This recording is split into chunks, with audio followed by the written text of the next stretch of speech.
اعوذ باللہ من الشیطان الرجیم بسم اللہ الرحمن الرحیم الحمد لأہل والصلاة علی اہلہا واللعنت علی اہلہا۔ سب سے پہلے تمام ناظرین کے محضر میں میلاد لخت جگر سیدہ فرزند مرتضیٰ حضرت امام حسن مجتبیٰ علیہ السلام کے حوالے سے ہدیہ تبریک عرض کرتے ہیں۔ جہاں تک تعلق ہے حضرت امام حسن علیہ السلام کی تعارف کے حوالے سے، امام علیہ السلام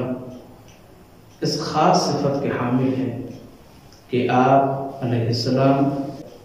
جد کے حساب سے تو سید الانبیاء کے نواسے ہیں، اور آپ علیہ السلام اگر والد گرامی کے حوالے سے دیکھا جائے تو سید الاولیاء کے فرزند ہیں، اور آپ کی والدہ ماجدہ سیدۃ النساء العالمین ہے۔ حضرت امام حسن علیہ السلام اگر خود آپ کی ذات کو دیکھا جائے تو یہ وہ عظیم ہستی ہیں جو سیدہ شباب اہل الجنہ ہے۔ سبحان اللہ۔ حضرت امام حسن علیہ السلام وہ عظمت کے مالک امام ہیں جن کی ولادت 15 ماہ رمضان سنہ 3 ہجری کو ہوئی، اور جب یہ چاند جناب سیدہ کے گھر میں روشن ہوا تو اس وقت پوری دنیا کھل اٹھی۔ جناب سید الانبیاء محمد مصطفیٰ صلی اللہ علیہ وآلہ وسلم جب اپنے لخت جگر کو اپنی گود میں اٹھاتے ہیں تو ایک مرتبہ زبان مطہر نبوی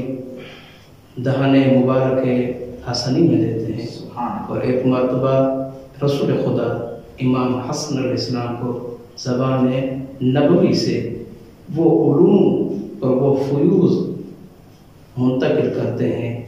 جس کے امام اہل ہیں۔ اگر آپ علیہ السلام کی ہمشیرہ کی طرف نظر کی جائے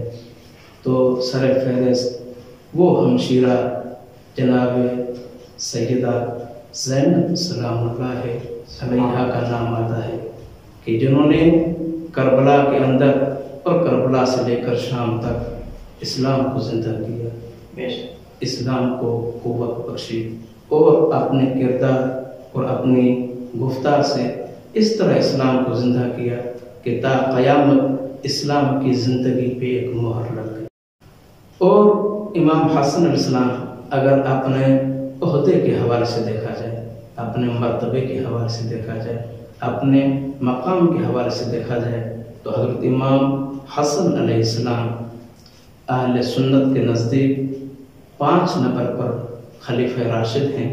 اور اہل تشیع کے نزدیک آپ علیہ السلام 3 نمبر پہ امامت کی کڑی کہلاتے ہیں۔